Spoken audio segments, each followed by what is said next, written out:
కాదు, మళ్ళీ ఎప్పుడైనా మాట్లాడేటప్పుడు ఆధారాలతో సహా ఆలోచన చేసి మాట్లాడవలసిందిగా నేను సలహా ఇస్తాను. శ్రీనివాస్ గౌడ్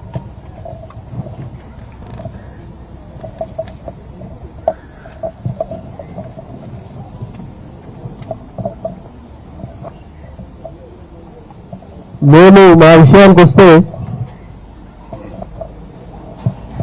90 నుంచి రాజకీయాలలో ఉన్నాం. ట్రేడ్ యూనియన్ లీడర్గా, 95లో ఎంపీటీసీగా, 2001లో మండల ప్రెసిడెంట్గా, 2014, 18, 23లో ప్రజల ఆశీస్సులతో, పెద్దల ఆశీస్సులతో కంటిన్యూగా ఆశీర్వదిస్తూ ఉన్నారు, ప్రజాసేవ చేస్తూ ఉన్నారు. నేను ఎమ్మెల్యే కావడానికి, లీడర్ కావడానికి 100 ఎకరాలు అమ్మేసిన. అది ప్రజలకు తెలుసు. ఆధారాలకు సాధన చూపిస్తా. ఈరోజు నియోజకవర్గంలో పటంచేరు అంటే మినీ భారతదేశం, సెక్యులరిజం, అన్ని మతాలు, అన్ని కులాలు, అన్ని ప్రాంతాలను గౌరవించే మన ప్రాంతం. మందిరాలు కట్టినాం, చర్చిలు కట్టినాం, మసీదులు కట్టినాం.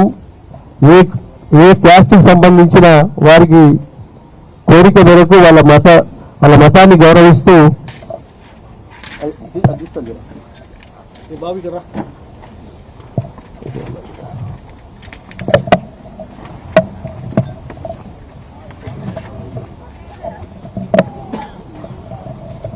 ఆ విధంగా గౌరవిస్తూ ముందుకు పోతా ఉన్నాం.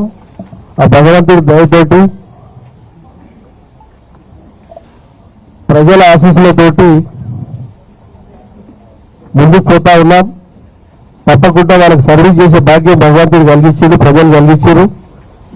ఎక్కడ తప్పు చేయకుండా దాన్ని పూర్తి స్థాయిలో అవకాశాన్ని సద్వినియోగం చేసుకొని ప్రజలకు అందుబాటులో ఉండి ప్రజల సేవ, దేవుని ప్రమాణం చేసి ప్రజలకు సేవ చేస్తానని మీ ముందు చెప్తానండి. నేను గజం భూమి కబ్జా చేసినట్టు చూపిస్తే 90 నుంచి ఇప్పటివరకు అప్పుడు ఎలక్ట్రానిక్ మీద లేదు, ప్రొసీజర్ తక్కువ ఉంది, ఉన్నదని తక్కువ ఉన్నది. ఎక్కడైనా ఒక గజం జాగం కబ్జా చేసినట్టు ఆధారాలతో ప్రూవ్ చేస్తే దాని దేనికైనా సిద్ధమే. కాబట్టి లేనిపోని ఫేక్ మాటలు మాట్లాడి ఎదుటోళ్ళ మీద బురద చల్లడం, ఇది 3వ సారో 4వ సారో ప్రెస్ మీట్ పెట్టి మాట్లాడడం. నేను ఎప్పుడు మాట్లాడలేదు. 2.5-3 సంవత్సరాల తర్వాత మాట్లాడుతా ఉన్నా. మళ్ళొకసారి ఆ విధంగా మాట్లాడితే దానికి తగిన గుణపాఠం ఉంటుందని గిట్ట నేను హెచ్చరిస్తా ఉన్నా.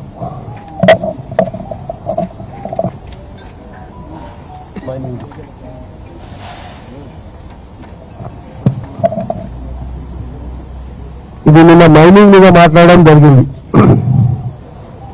మైనింగ్ విషయానికి వస్తే నాకు 2010లో రాజశేఖర రెడ్డి గారు ముఖ్యమంత్రి ఉన్న కాలంలో నేను మండల ప్రెసిడెంట్ ఉన్నా. 2000 అయిపోయినప్పటికీ రాజశేఖర రెడ్డి గారు ముఖ్యమంత్రి ఉన్నప్పుడు పొద్దుగాల పోతే సాయంత్రం వరకు ప్రొసీడింగ్ ఇప్పించిందాం. 2027 వరకు 15 ఎకరాల ల్యాండ్ కోరి అలాట్మెంట్. దాని కాపీ, అలాట్మెంట్ కాపీ మీకు పంపిస్తాను. దానికి సంబంధించిన లీజ్ తో మాకంటే మొదలు ప్రోగ్రెసివ్ కన్స్ట్రక్షన్ 40 కిలోమీటర్ల దూరం మన బిహెచ్ఎల్ నుంచి సంగారెడ్డి వరకు, ఇక్కడ చెన్ననార్ నుంచి సంగారెడ్డి వరకు అప్పుడు ప్రోగ్రెసివ్ కన్స్ట్రక్షన్ వారు రోడ్ వర్క్ లో వాళ్ళకు కోరి అలాట్మెంట్, టెంపరీ కోరి అలాట్మెంట్ ఇవ్వడం జరిగింది. వాళ్ళు అయిపోయిన తర్వాత అదే కోరి నాకు ఇవ్వడం జరిగింది. దాన్ని మనం వారు నేను ఎన్నిసార్లు చెప్పినా ఫిట్ మెజర్మెంట్ ఎంత కొట్టినాం అనేది మెజర్మెంట్, ఫిట్ మెజర్మెంట్ చేసి మాకు చూపాలని చెప్పినాం. చూపలేదు. మా company Santosh sand and granite supply progressive కంపెనీకి చేసిన కంపెనీ వాళ్ళకి అన్నదే మాకు ఇచ్చిన, అదే కోరి ఇచ్చింది మాకు. దాన్ని మనము ప్రోగ్రెసివ్ కన్స్ట్రక్షన్ వారు చేసిన దాని తక్కువ మేము కొట్టినాం. కొట్టిన తర్వాత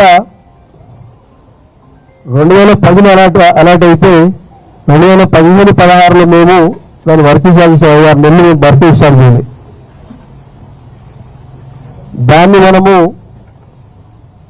జిల్లా మంత్రి ప్రెషర్తో వీళ్ళందరూ కంప్లైంట్ ఇచ్చి ఇష్టానుసారంగా కోరిలు నడుపుతున్నారని చెప్పి కంప్లైంట్ ఇచ్చి మన మీద రాత్రి కేసులు బుక్ చేసి ఒకటే రోజు 11 కేసులు,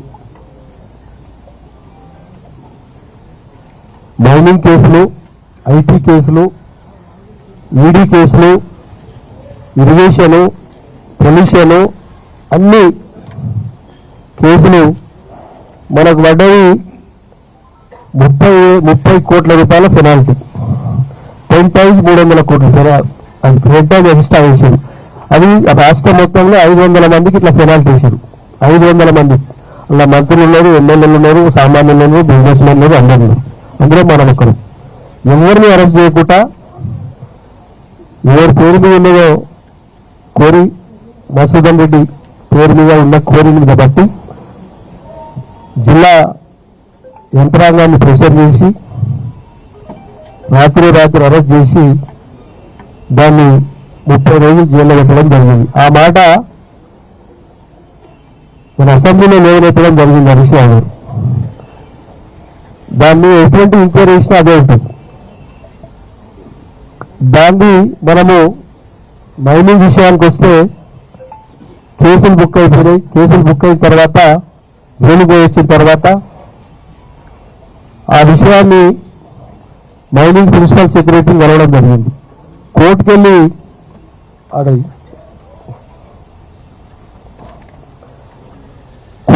3 వారాల లోపల రీసర్వే చేయాలని చెప్పి కోర్టు ఆర్డర్ చేసింది. 3 వారాల లోపల రీసర్వే చేసి ప్రోగ్రెసివ్ కన్స్ట్రక్షన్ వాళ్ళు ఎంత కొట్టిరు, మీరెంత కొట్టిరు అనేది ప్రోగ్రెసివ్ కన్స్ట్రక్షన్ కొట్టిన కోరిని ఆ ఫైల్లో లేకుండా చేపించాడు. ఎవరు?